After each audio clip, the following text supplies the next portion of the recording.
call to the honourable member for Kooyong. Thank you, Speaker. Social media has transformed how humans spend their time and how we communicate. The online world is for many young people. I'll just get the member to second the motion. I second the motion. Continue.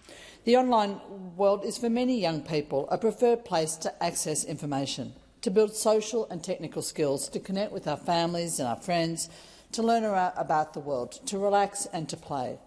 These opportunities are really important in the transition to adulthood, but social media has well-documented and significant risks for children and for young people. These risks do need to be addressed by government. In recent months, both major political parties in Australia have rushed to ban social media access for young people. Their proposals are broad in scope, but short on detail. They abdicate all responsibility to digital providers. They are not evidence-based, they risk being utterly ineffectual, and they risk potentially significant unintended consequences.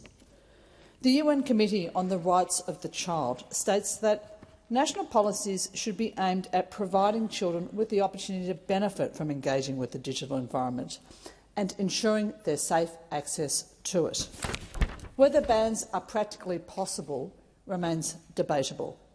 There are significant concerns regarding privacy, data and consent.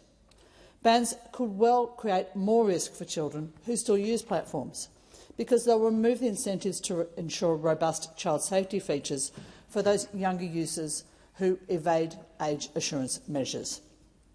Bans will not improve those products which children will still be allowed to use. What is the problem here?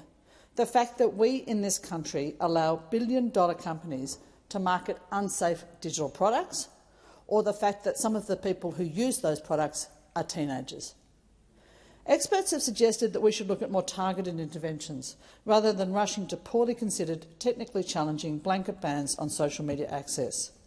Systemic regulation can drive up safety and privacy standards on all platforms for all children, and this approach has been supported by expert groups in mental health, digital literacy and child psychology. And so for that reason I am happy to support the member for Goldstein's proposal to amend the Online Safety Act to impose an overarching standard of care for large providers. This will mandate risk assessments and risk mitigation plans, mandatory transparency reporting and stringent enforcement mechanisms. It will protect our children. Speaker, something worth doing is worth doing well, in an evidence-balanced way. If the government accepts this bill today, we will start protecting young children immediately. I commend it to the House.